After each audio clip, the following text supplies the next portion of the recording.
বিএনপির তারা শুধু নির্বাচন দাও তসবিগণে কেন জানেন? বিগত আমলি সরকার আমলে তারা নির্বাচন বর্জন করছে। আর এখন বিএনপি ভাবতেছে যে নির্বাচন দিলে ক্ষমতা ওদের 100% শিওর, কেউ আটকাইতে পারবে না।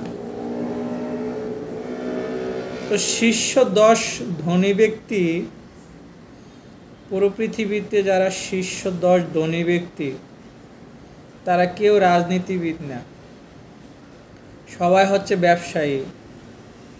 Elon Musk, Bill Gates, Mark Zuckerberg, তারপরে আম্বানি সাহেব, মানে এই ধরনের যারা শীর্ষ 10 ধনী ব্যক্তি আছে সবাই বিজনেসম্যান, ব্যবসায়ী, কেউ রাজনীতিবিদ না। তারা বিজনেস করেই কোটি কোটি টাকার বা এত অর্থ সম্পদের মালিক হয়েছে। আর বাংলাদেশের মাঝে মানুষ রাজনীতি করেই টাকা পয়সা ইনকাম করার জন্য, কারণ রাজনীতি করলে কোনো কষ্ট করা লাগে না, চাঁদা তুলেই মাসে লাখ লাখ কোটি কোটি টাকা ইনকাম করা যায়। জায়গা জমি দখল করে, জোর দখল করে, সরকারের জায়গা মানে জবরদখল করে মার্কেট বানিয়ে কোটি কোটি টাকা ইনকাম করা যায়। আর এই কারণে বাংলাদেশের কিছু মানুষ রাজনীতি করে, তাদের পায়ের তলা মাটি নাই, থাকার মতো ঘর নাই, তো তারা রাজনীতি করে। কারণ রাজনীতি করলেই তো শুধু কারি কারি টাকা আর টাকা। তো রাজনীতি হচ্ছে কাদের জন্য? দেশ পরিচালনা করা কাদের জন্য? যাদের কোটি কোটি টাকা আছে অ্যাভেলেবেল, যাদের টাকা পয়সার প্রতি কোনো লোভ নাই, যারা জনপ্রতিনিধি হয়ে জনগণের সেবা করবে, দেশের উন্নয়ন করবে, দেশটাকে আরও সমৃদ্ধ করবে এবং দেশের মানে যত ধরনের অ্যাপার্টমেন্ট আছে বা কাজ আছে কোনোখানে দুর্নীতি হতে দেবে না।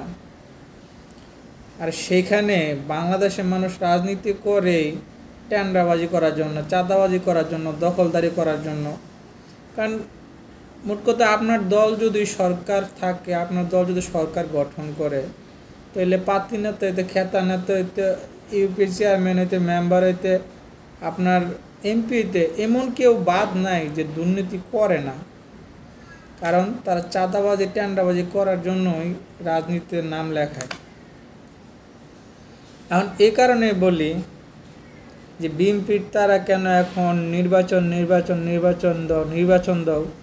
ওই যে এক ফাজিল মার্কা লোক আছে যে বলে যে ডক্টর ইউনূস নাকি বাপ করে নির্বাচন দিয়ে দেশ থেকে পালাতে বাধ্য হবে। আচ্ছা, আমলিকের আমলে কেউ নির্বাচন চায় না। কেসি গেট আছে না, কেসি গেটের ভিতরে থাইকা প্রতিবাদ করতো কুদ্দুর, যাতে পুলিশ আলে গেটে লাগাই দিতে পারে। আর এখন তারা সাংবাদিক পাইছে, কারণ সাংবাদিকরা যারা জিজ্ঞাসা করে আপনার দলের মতামত কি, আপনারা কি চান, কেন নির্বাচন চান। আগে মাইক পর্যন্ত পায় নাই, মাইকে যে কথা বলবো, সাংবাদিকের সাথে কথা বলবো, ওইটা পায় নাই, মুখ ফুটে কথা বলতে পারে না। কারণ আজকে সাংবাদিকের কাছে ইন্টারভিউ দিছে, একদিন পরে পুলিশে যায় হাজির, বা রাত্রে যায় পুলিশে যায় হাজির, জেলখানায় ঢুকাই দিছে। আর সেই দলের নেতারা, পাতি নেতারা যে টেন্ডারবাজি চাঁদাবাজি করতে এখন সমস্যা হইতেছে, তাদের এখন সমস্যা হইতেছে। এই কারণে বলে নির্বাচন দাও। কারণ জানে, মনে করছে যে নির্বাচন দিলেই তো সরকার হেরার, মানে আর কোনো বড় দল নাই বাংলাদেশের মধ্যে। এরপরে নির্বাচিত হইয়া তখন প্রকাশ্যে চাঁদাবাজি করতে পারবে, লুটপাট করতে পারবে। আমলিক যেমন করে গেছে, ওই যে মিজানুর রহমান আজারে বইলা গেছে যে একদল খায়া গেছে, আরেকদল খাওয়ার জন্য প্রস্তুতি হইতেছে। এটা কথাটা 100% সঠিক, 100% সঠিক কথাটা। কারণ একদল খায়া গেছে, আরেকদল খাওয়ার জন্য প্রস্তুতি নিয়েছে। এখনই কিন্তু আপনি দেখেন বিএনপির যে রাজনৈতিক নেতারা আছে তাদের মুখের থেকে শোনা যায় বিএনপি এখন কী ধরনের দুর্নীতি করা শুরু করছে।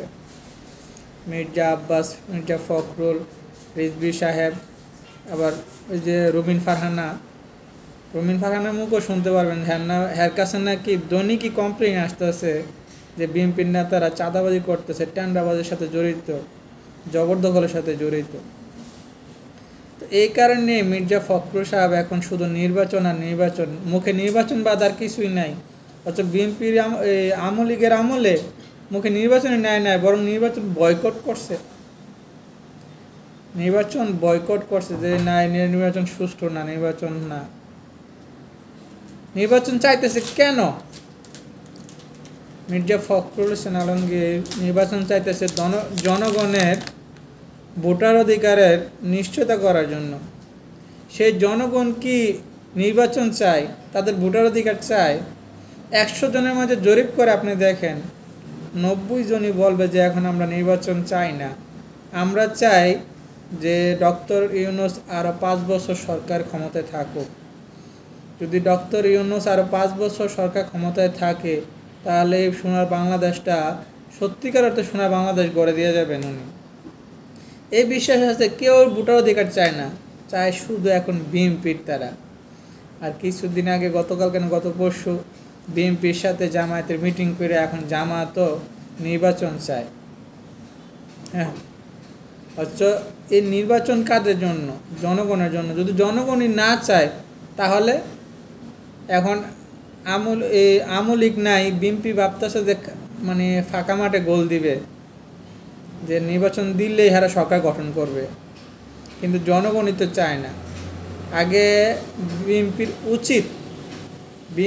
উচিত এই ইউনূস সরকারকে সহযোগিতা করা, যে দীর্ঘ 15-16 বছর 17 বছর ধরে আওয়ামী লীগের দুঃশাসন, দুর্নীতি, লুটপাটে বাংলাদেশটারে ধ্বংসের পর্যায়ে নিয়ে গেছে। সেইখান থেকে কীভাবে বাংলাদেশটাকে আর একটু সংস্কার করা যায়, কিভাবে মানুষকে আরও মানে সাহায্য করা যায়, বাংলাদেশের মানুষকে কিভাবে আমরা এই পরিস্থিতি থেকে কাটিয়ে উঠতে পারবো, ওদিকে সহযোগিতা করার। কিন্তু তারা এখন একটাই তসবিহ করে গণে যে নির্বাচন দাও। নির্বাচন দিলে আপনারা মানে প্রকাশ্যে আসতে পারবেন, চাঁদাবাজি করতে পারবেন, টেন্ডারবাজি করতে পারবেন। নির্বাচন কেন? যদি সাধারণ জনগণ নির্বাচন চায় যে হ্যাঁ এখন পরিস্থিতি ঠিক হয়েছে, এখন নির্বাচন দেওয়া যায়, এখন একটা নির্বাচিত সরকার আসুক, দেশে আসলে দেশটা একটু শান্তি হবে, তখন সেটা ডক্টর মোহাম্মদ ইউনূস নির্বাচনের আয়োজন করুক। এটা আমাদের চাওয়া। আর বিশেষ করে আমি নিজেও নির্বাচন চাই না। আমি চাই ডক্টর মোহাম্মদ ইউনূস আরও 5 বছর কি 10 বছর বাংলাদেশের সরকার প্রধান থাকুক। ভালো থাকবেন সবাই। আর বিএনপি যারা সাপোর্ট করেন তাদেরকে বলছি, বাংলাদেশটাকে উন্নয়নশীল দেশ হিসেবে গড়ে তুলতে ডক্টর মোহাম্মদ ইউনূসকে সহযোগিতা করুন।